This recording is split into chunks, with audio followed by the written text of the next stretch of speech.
I want to share with you something I've shared before, but every so often I like to bring it back out, and it's by James Dillett Freeman. And this is God's house.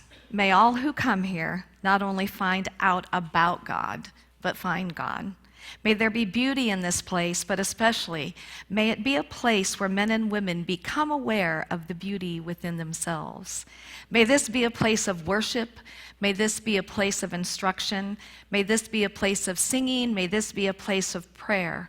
But for those of us who worship and take instruction and sing and pray, may this always be a place of inner stillness where we may listen and hear when God speaks. May whoever ministers here minister in love. May whoever teach here teach truth. And may whoever serves here serve pleasantly. May everyone come into this house in expectation and go with thanksgiving. And may anyone who comes in needing help go feeling blessed. May this be such a house that Jesus Christ or any stranger, even one of the least, would feel in it that they were here with friends. And so it is. Isn't that so beautiful? And I think that we live up to that, and that we also have room to grow. So I just love that. It's a great reminder for who we are becoming together, our mission. So we are in the midst of a series based on Don Miguel Ruiz's book, The Four Agreements, and also the fifth agreement, which is by Don Miguel and his son, Don Jose Ruiz. The agreements are: be impeccable with your word. Don't take it personally. Don't make assumptions. Always do your best and listen, but be skeptical. Now, in order to really begin living these agreements, and we talked about this last week, it's going to take us becoming what the Ruizes call a spiritual warrior. And how they express what a spiritual warrior is that we are here to bring our spirit, our truth, the authenticity of our beingness in alignment with our humanity, with our personality. And in order to do that, a warrior has to be very aware. A warrior is willing to face what we would call the so-called enemies, those things that are the untruths, and a warrior knows when to act and when not to act. And so working these agreements is going to call for us to be spiritual warriors. So I'm going to invite you to say this together with me: I am a spiritual warrior. And Don Miguel says, and he wrote this book quite a while ago, but he says it's time for all humanity to live in peace, in joy, and in love. And I think we're pretty ready for that, aren't we? Who are we waiting for? Yes, we're the ones. We are the ones that we've been waiting for. We are the ones that are going to affect these kinds of changes in our family dynamics, in our friends, in our church, in our neighborhoods, in our communities, in our country, and ultimately in our world. Okay, this is an unknown author. It says spirituality means waking up. Most people, even though they don't know it, are asleep. They're born asleep, they live asleep, they marry in their sleep, they breed children in their sleep, they die in their sleep without ever waking up. They never understand the loveliness and beauty of this thing that we call human existence. And this is really the basis of what these books, how they even came into being. And just to give you a review, what Don Miguel talks about is that we are born into this world, and we are born into a family dynamic. We are born into some type of dynamic.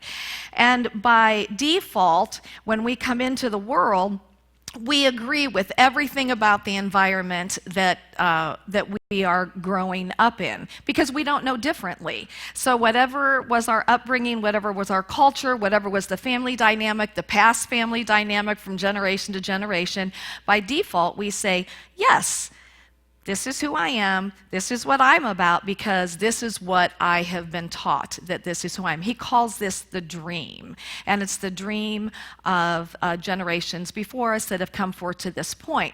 Now, he also tells us that we have become domesticated through the reward and punishment system. And so when we line up with whatever these agreements are, then we get the reward of being accepted and being loved by the people in our environment. But if we don't line up with that, if we are what Wayne Dyer calls a scurvy elephant, have you guys heard of the scurvy elephant? So Wayne Dyer, when he was a child in school, he came home and he told his mom, "A teacher called me a scurvy elephant." And she said, "What?" And he said, "She called me a scurvy elephant." So of course the mom called the teacher, and the teacher said, "I didn't call him a scurvy elephant. I called him a disturbing element." And if you know anything about Wayne Dyer, that was a compliment because he was a questioner. He couldn't live in the paradigm of this dream. And I'm in awe when I speak to some of you who've been questioners all your life, because I've been the rule follower. I lined up with the law of the family. And with time, have been learning to be my own person. But, if we are that questioner, if we're that scurvy elephant, then the judge comes out and we're rejected. And so a lot of times what happens is because we want the reward so bad, we give up what's really important to us. We give up what we value. We give up what we know to be true about ourselves and about life just so we can get the reward. So living these agreements really helps us to come out of that and to live more authentically. So the agreements are, I already did that, sorry. Be impeccable with your word, and don't take it personally. Those are the two agreements that we've already talked about. And today we're going to talk about don't make assumptions. How many of us make assumptions? Like a gazillion times a day. We are meaning-making minds, aren't we? And so I was shocked to realize how much I assume. Now, I want to tell you that there are assumptions that are just normal assumptions.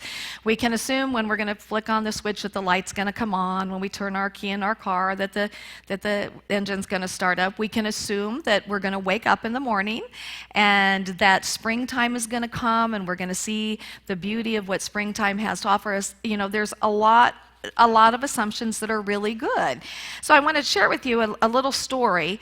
It says a while ago, a new supermarket opened in Topeka, Kansas. It had an automatic water mister to keep the produce fresh, but before it goes on, you hear the sound of distant thunder and the smell of fresh rain. When you pass the milk cases, you hear cows mooing, and you experience the fresh scent of fresh mown hay. In the meat department, there's the aroma of charcoal grilled steaks with onions. When you approach the egg case, you hear the clucking and cackle, and the air is filled with the pleasing aroma of bacon and eggs frying. And the bread department, how many of us love to smell fresh bread? It features the tantalizing smell of fresh baked bread and fresh cookies. I decided to not go down the toilet paper aisle. Some assumptions are good. So today what we're going to be talking about is we're going to be talking about assumptions that we're probably not even aware of, that we're making all the time, and assumptions that tend to create pain and conflict in our life. Because the problem with assumptions for us is that we tend to assume the worst, right? We tend to assume the worst. And what Don Miguel says is that when we assume the worst, we believe that whatever it is that we believe, that it's absolutely true. We swear that it's real. We make assumptions about what others are thinking or doing. And then we take it personally. And when we take it personally, then we go into blaming. And then we begin to share emotional poison through our words, because then we start to gossip about what we have assumed to be true because we've taken it personally and we've created this whole drama for nothing. Can you relate at all to that? Okay. He says, when we believe something, we assume we are right about it to the point that we will destroy relationships in order to defend our position. Making assumptions is a setup for suffering because usually we gossip about our assumptions. And I'm really going to, and I'm going to assume here that all of us have gossiped about things that we haven't actually known to be true, maybe. So there's this 3-filter test. So in ancient Greece, Socrates was reputed to hold knowledge and high self-esteem. And one day an acquaintance came to Socrates and said, "Hey, do you know what I just heard about your friend?" And Socrates said, "Hold on a minute before you tell me anything. I would like for you to pass a little test. It's called the 3-filter test."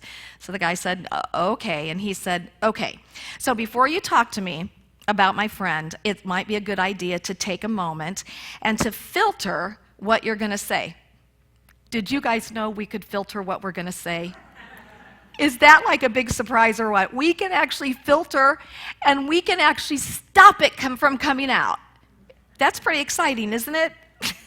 We can. We have that power to be able to do that. So he said the first filter is truth. Can you tell me, have you made absolutely sure that what you're about to tell me is true? And the guy said, "Well, no, actually, I just heard about it." And Socrates said, "All right, so you don't really know if it's true or not. Now let's try the second filter. The second filter is goodness. Is what you're about to tell me about my friend something good?" And the guy said, "Well, no, on the contrary." And Socrates said, No, okay. So what you're about to tell me, you don't know if it's true, and it's not something good, but you can still pass the test. The last filter is it useful? Is what you're going to tell me about my friend really useful to me? And the guy said, "Well, no, not really." And so Socrates said, "Well, if what you want to tell me is neither true nor good nor useful, why tell it to me at all?" And I don't know about you, but I will tell you that I'm grateful for this because I recognize that means that I'm awake. But I have found myself, the moment that words are starting to come out my mouth, thinking, this is not anything that I actually need to be sharing. And it really isn't. And how many of us have had things shared about us that weren't true and we found out about it? How'd it make you feel? Not so good, right? Because at that point, you know that these things have already been shared. They're not true, but other people believe that they're true. But we can't help what other people do, right? Who can we control? Just ourselves. So this is really, really, really good for us to really think about when we're going to share something, when we're going to share a story, making sure first that it's true, making sure that it's good, and making sure that it's useful. Now, another problem with making assumptions is that we pre-pain. When we make assumptions about things, and especially because we tend to assume the worst, we bring pain into the present moment about something that hasn't even happened, and it probably never will happen, right? How many times have we, literally felt the pain of something that never happened? Yes? Yeah. So it's just recognizing that, if we're going to assume something, here's what I'm going to say: assume the best. Switch from assuming the worst to assuming the best. So the question is asked, why do we make assumptions? And Ruiz says one reason is because it makes us feel safe. That as human beings, we have the need to understand and to explain everything. We have millions of questions that need answers because there are so many things that the reasoning mind cannot explain. And what he says is whether the answer is correct or not, the answer alone makes us feel safe if it's within our agreements. But here's the thing about this to me as well, is that when we are assuming something, and especially if we're sharing something, we have to recognize that it goes through other people's filters just like it's gone through our filters. Now, do any two of us have the same filters? No. So we have to recognize that when we're in communication. He says another reason that we make assumption is because we refuse to or we are afraid to ask questions. And we talked a little bit about this last week, that we have made agreements along the way that can sound something like, well, if you loved me, you would know what I need. If you love me, you would know what I'm thinking. And I'm going to tell you that I know early on in my relationship, when I was, in my 20s, I had that thought, if you loved me, you would just know. So how's that working for you? No, absolutely not. He says in any kind of a relationship, we can make the assumption that others know what we think, and we don't have to say what we want. We assume they're going to do what we want because they know us so well. If they don't do what we want, we feel hurt and we think, how could you do that? That you should know. And here's what I want to tell you, that it doesn't matter how much somebody loves you. You should never put that pressure on them.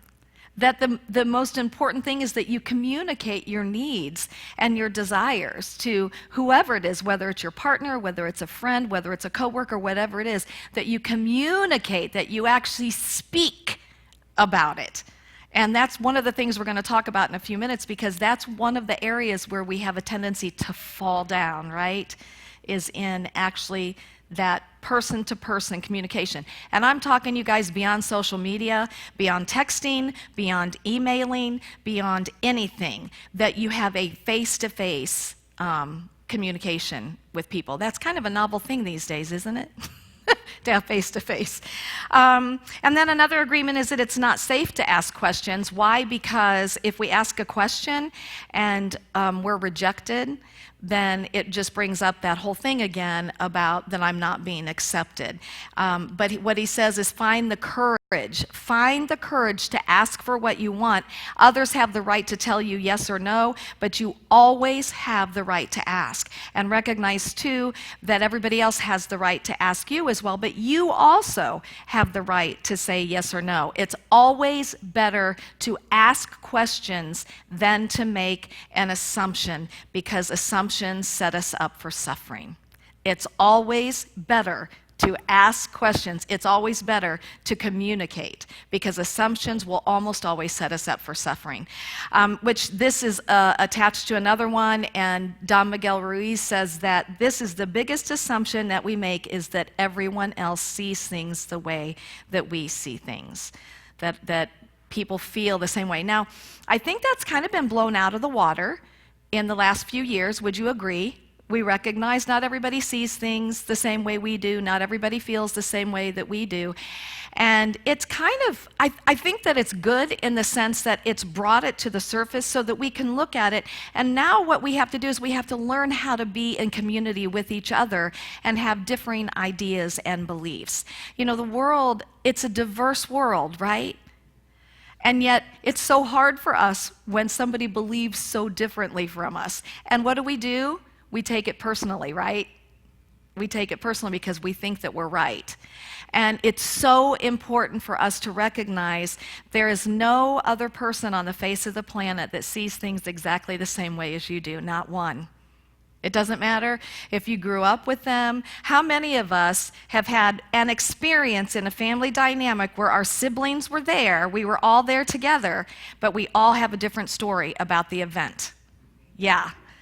All have different memories, because nobody has the same filter, the same experiences that we do.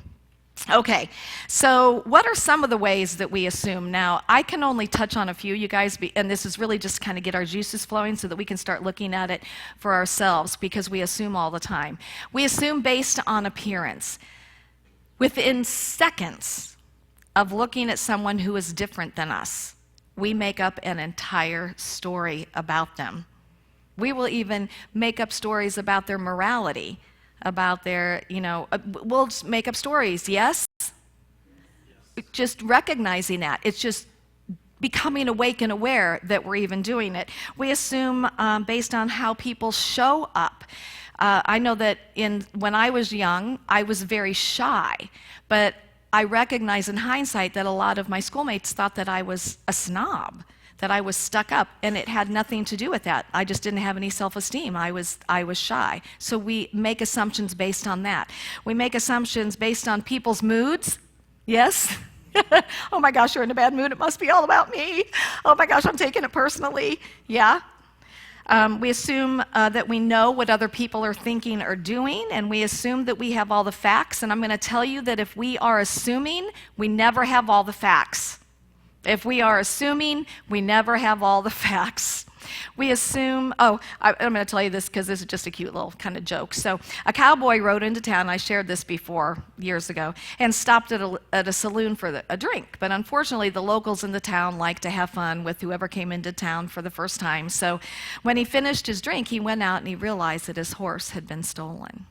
So he comes back in and he just handily flips his gun into the air, catches it, fires a shot in the air, and he looks and yells forcefully, which one of you sidewinders stole my horse? And no one answered. And he said, all right, I'm going to have another beer. And if my horse isn't back outside by the time I get done with my beer, then I'm going to have to do what I done back in Texas when they did the same thing. So he finishes his beer, and he goes outside, and the horse was back. So the bartender comes out, and he said, I just have to ask, what did you do back in Texas? And he looked, and he said, I walked home. You assumed it was going to be something different, didn't you? Okay. We assume based on past experiences, both our own and those that we have had with others and with the world. Yes, this is how it's always shown up with this person. This is how it's going to be. And we assume what we can and we cannot do, again, based on the agreements we have made and on our experiences. So the question is asked, how do we significantly decrease our assumptions? And the first thing is always to wake up. We've got to wake up, we've got to become present in the moment, and we've got to become aware. And we must begin to have clear communication. Don Miguel Ruiz says that clear communication, where our word is impeccable, will create immediate changes in our relationships. One of my mantras is I'm committed to open, honest, loving, and clear communication. So here's some questions that you could ask. And this is the thing I just want to encourage the most, is for us to start communicating with each other. Personally, go to the person that you are having an assumption about, or that you're not sure about something. Go directly to the person and have a conversation and ask, this is my understanding. Is this your understanding? This is what I am hearing you say. Is this correct? Can you clarify that a little more for me? Just so I am sure we are on the same page, and reiterate. I don't know about you, but I know there have been times when I am just sure that I have had that communication, and then either the person walks away and it comes back to me that it was totally different than the communication that we had, or they do something totally different than the communication that we had.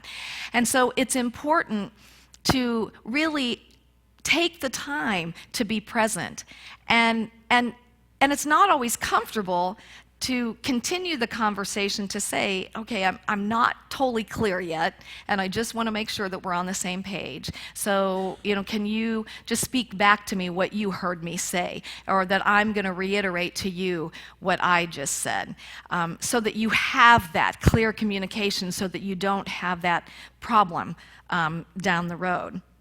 Also, remember to use the 3-filter test. Is it good? Is it true? And is it useful? And how many of us are familiar with Byron Katie's work, Loving What Is? So there's just 3 questions that will help you. And the first thing is, and when you're making an assumption about something, is it true? Now, many times on that first question, you're going to say, yeah, it's true. And the second question, do you 100% absolutely know it to be true? And here's the thing, most of the time, we don't. Because if we've made an assumption, we've jumped to a conclusion. If we've jumped to a conclusion, look at all this information that we've missed here, because we've jumped to a conclusion. So the third question then is, how would you feel, or what would you be without that thought? So example is, if I'm assumed that somebody said something negatively about me, but I don't know it to be true, absolutely true, how would I be without that thought? I'd be pretty peaceful, right? I'd be pretty centered. I'd feel pretty good. Just those three questions can shift you out of a negative place with making an assumption. Just those three questions. Okay, so if you're going to assume something, assume the best. Why not? Why not assume the best? And don't look at it as, oh, I could be setting myself up here. Set yourself up. Because the more that we set ourselves up, assuming the best, looking for the best, the more that that's going to start opening up for us. And don't take it personally if people disappoint you. Don't take it personally if people don't do or don't show up the way that you would like them to show up. Because guess what? It's not about you. You're about you. You're about being impeccable with your word. You're about not taking it personally. You're about not making assumptions and always doing your best. So your homework, if you choose to do it this week, is to wake up and to really start becoming aware of when you're going down the road of making assumptions, and just to stop and to step back and to breathe and to ask yourself the questions. And then I want to close with a beautiful scripture. It's Philippians 4:8. And it's, finally, brethren, whatever things are true, whatever things are honest, whatsoever things are just, whatsoever things are pure, whatsoever things are lovely, whatsoever things are of good report, if there be any virtue, and if there be any praise, think on these things. Now, do you think you'd feel better if you thought on those things? Absolutely, absolutely. So I say to you, namaste.